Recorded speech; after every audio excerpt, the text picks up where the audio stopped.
လုံးပဲမင်္ဂလာပါခင်ဗျာကျွန်တော်ဒီနေ့တင်ပြခြင်းတဲ့အကြောင်းကတော့မကုံဆုံးတယ်မဲ့ကုံဆုံးရတော့ပြည်သူအခြေများဆိုတဲ့ခေါင်းစဉ်နဲ့ကျွန်တော်တင်ပြခြင်းပါလူတယောက်ဆင်းရဲသွားတာကငွေကြေးမရှိလို့ဆိုကြတယ်လေးရှိတယ်တကယ်တော့မဟုတ်ပါဘူးအချိန်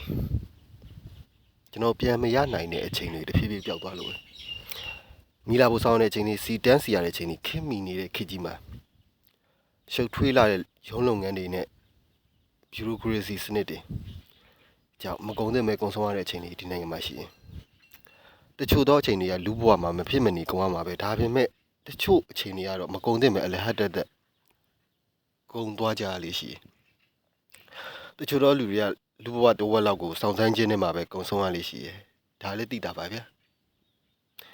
ငန်းစောထားပြီးကောက်ကားကိုစောင့်ရတာတို့မီးပွိုင်းမီနေလို့စောင့်ရတာတို့ဒါတွေကတော့ကုံပါပဲလေဒါပေမဲ့ကိစ္စတစ်ခုနဲ့ယုံသွားတဲ့ခါကျရင်စားတဲ့နေ့တင်ရတာတွေဂျိုင်းဆောင်ရတာတွေရှင်းပြောလို့ရှင်ဗျာစာရိုက်ချောဖို့စနစ်နဲ့အင်တာနက်စနစ်တွေကအင်တာနက်လျင်မြန်မှုတွေကဒီနိုင်ငံမှာမရှိတော့အစိုးရနဲ့ပတ်သက်တဲ့လုပ်ငန်းတွေကိုလုပ်ကြတဲ့အခါမှာစားတဲ့နေ့နဲ့ဆိုပို့ပြီးတော့အချိန်ကျညာတာတွေလည်းရှိလာကြတာပေါ့ဒီနေရာမှာဂျားပြက်တစ်ခုပြောချင်တာပေါ့ဗျာ2021အာနာထိန်တက်မတော်အစိုးရလက်ထံမှာပေါ့ဗျာကောလုံးတိကျမှာဆိုင်ကယ်တွေပိတ်တယ်ဆိုင်ကယ်တွေပိတ်တဲ့အခါကျတော့အဲ့ဆိုင်ကယ်တွေပိတ်တာဘာကြောင့်ပိတ်တာလဲဆိုတဲ့အခါကျတော့ဒီချက်ချက်လိုက်ပြီးတော့စီစစ်တော့အဲ့ချိန်ကာလကနိုင်ငံရေးပြဿနာကြီးကလည်းတောင်းတင်ပေါင်းတင်ဖြစ်နေကြတဲ့ခေတ်ကာလဆိုတော့ဒီအစိုးရကိုလက်သင့်မခံလို့တော်လန်ခြင်းတဲ့လူတွေကလည်းတိုက်ခိုက်ကြတာရှိကြပါဗျာရှိတဲ့အခါကျတော့ဆိုင်ကယ်နဲ့လာပစ်တာတို့ဘာတို့ဖြစ်တယ်ဆိုပြီးတော့ကိုကျော်မျိုးမင်းတို့ကိုကျော်စိုးတို့ကနေပြီးတော့ဆိုင်ငယ်တွေကိုပိတ်ပေးဖို့ပေါ့အစိုးရကိုတောင်းဆိုကြဟုတ်ပြီတောင်းဆိုတဲ့အခါကျတော့အစိုးရကသူတို့တောင်းဆိုတဲ့အတိုင်းပဲဒေသန္တရအစိုးရတွေကဆိုင်ငယ်တွေကိုပိတ်ချပလိုက်ရောဆိုင်ငယ်တွေကိုပိတ်ချလိုက်တဲ့အခါမှာဘာဖြစ်လာလဲဆိုတော့ပြည်သူတွေအချိန်ပိုကုန်လာတယ်ကုန်စည်နှုန်းတွေပိုကြီးလာတယ်တချို့ចောင်းသားတွေရှင်းပြပါဗျာအထက်တန်းကျောင်းဆိုတာတရွာမှာတစ်ကျောင်းရှိရမဟုတ်ကြဘူးလေဟိုမှာအနေနဲ့ရွာကြီးတရွာမှာပဲအထက်တန်းကျောင်းရှိပြီးရွာငယ်လေးရလာတက်ရတဲ့အခြေအနေမျိုးရှိတယ်တချို့အတန်းကြီးသမားတွေဆိုလို့ရှိရင်ဆိုင်ကယ်လေးနဲ့ဟိုလူလေးစုပြီးတော့တွားတက်ကြရလေးရှိတယ်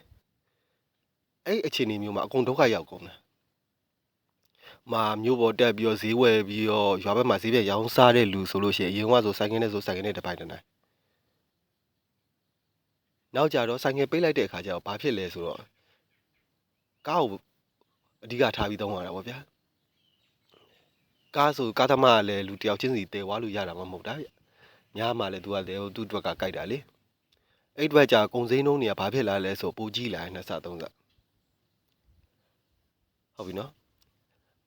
ဆိုင်ငယ်မရှိတဲ့ခါကျတော့စပိန်နေစီးရအောင်စပိန်နေစီးရစပိန်စီးတွေကအော်ပြန်လောင်တက်လာကြ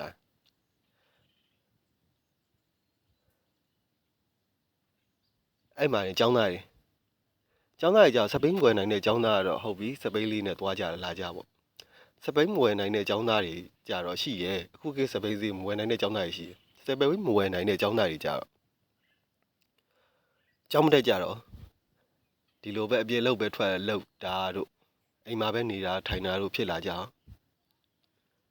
ဒါတွေကဘယ်သူအပြစ်လဲဆိုတော့ကျွန်တော်ပြည်သူတွေအပြစ်မဟုတ်ဘူးဗျ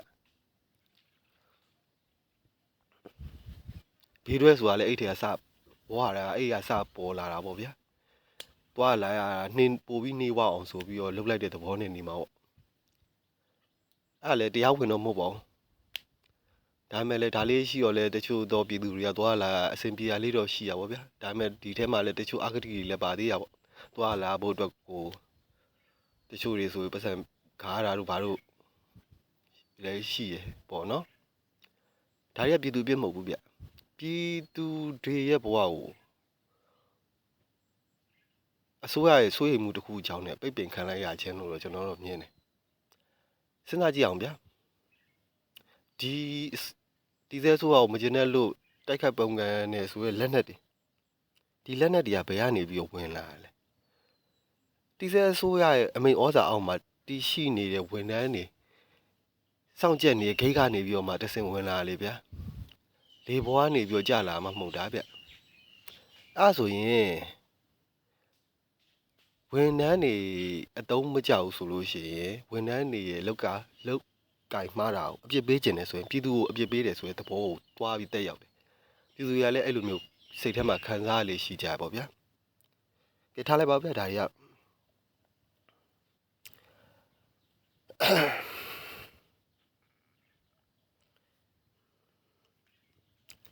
အဓိကခေါင်းစဉ်ပဲတွားကြရတော့အလုပ်လုပ်တယ်ဗျာကျွန်တော်နေ့စဉ်အလုပ်လုပ်တယ်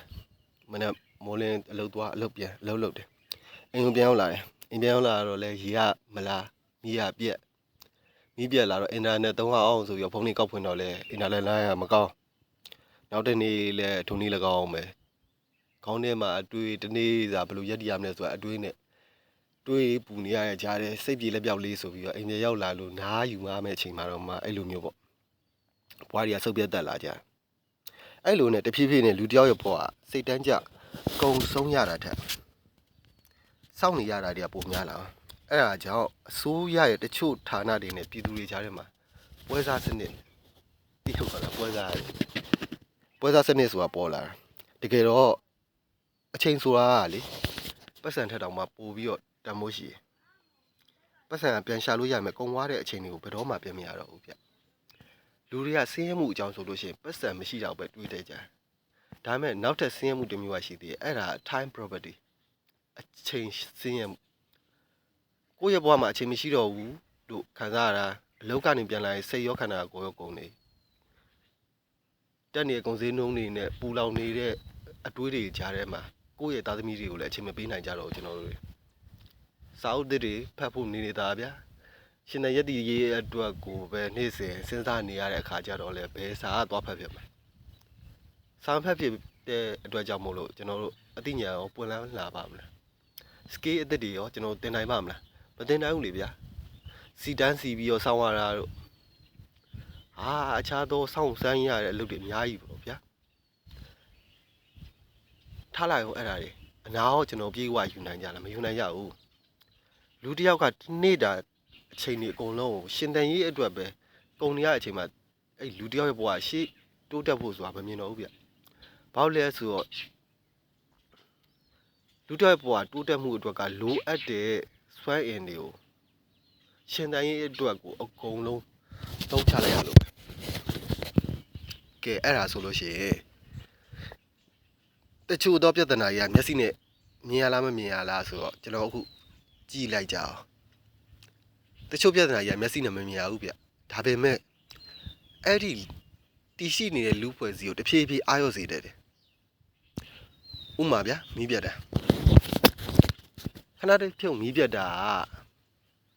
အစင်မပြေမှုလေးပဲလို့ခဏတည်းဖြုတ်အစင်ပြေမှုလေးပဲလို့ထင်နေကြဒါပေမဲ့အဲ့ဒီနောက်မှာမမြင်ရတဲ့စိုးကျိုးတွေရှိတယ်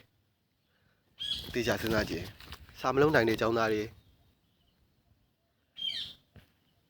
အလုံးမပြီးတဲ့အလုပ်သမားတွေဆက်ရက်သွားတဲ့အသေးစားလုပ်ငန်းတွေအစားရှိတဲ့ဖြစ်ပေါ့ဗျာအများကြီးရှိတေချာစဉ်းစားကြည့်မယ်ဆိုရင်အဲကြောင့်အစိုးရရဲ့မူဝါဒပဲဖြစ်ပါဖြစ်ဖြစ်ကအကုန်လုံးပြည်သူတွေအတွက်ရေးကြည့်တယ်လို့ကျွန်တော်ပြောတာပေါ့တကယ်တော့ဒီလိုအရာတွေကနိုင်ငံရဲ့ထုတ်လုပ်မှုစွမ်းအားကိုတဖြည်းဖြည်းကုန်ဆုံးသွားစေတတ်တယ်လူတွေရဲ့စွမ်းရည်တွေကိုလည်းကုန်ဆုံးသွားစေတတ်တယ်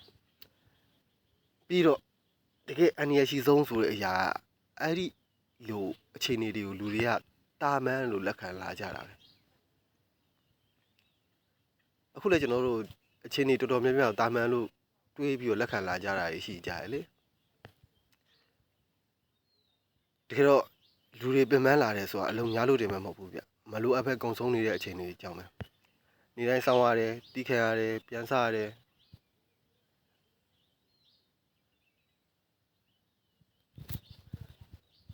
ကျွန်တော်တို့လူကြီးသူမတွေအများကြီးဆုံးမလေးရှိသူတို့ကလည်းခေတ်ဆိုးရနေပြီးတော့ရှင်သန်လာတော့ဆုံးမလေးရှိကြတယ်လေတီးခံပါလူအောက်ကြလို့မသေးပါဘူးမဟုတ်ဘူးဗျကျွန်တော်အတွေ့အကြုံကတော့လူအောက်ကြလို့မသေးရတဲ့လူသားတယောက်မှာဂုံတိတ်ကရှိစွာရက်တီပိုင်ခွင့်ဆိုရရှိရမယ်အောက်ကျစရာလည်းမလိုလို့အထက်စီးရောက်စရာလည်းမလိုပေါ့ဗျာ နေတိုင်းဆောင်ရတယ်တိခံရတယ်ပြန်စားရတယ်ဒီလိုနဲ့လူတစ်ယောက်ရဲ့စိတ်ထဲမှာတဖြည်းဖြည်းနဲ့လေပင်ပန်းမှုတွေစိတ်ကျဉ်းချက်မှုတွေကဝင်လာ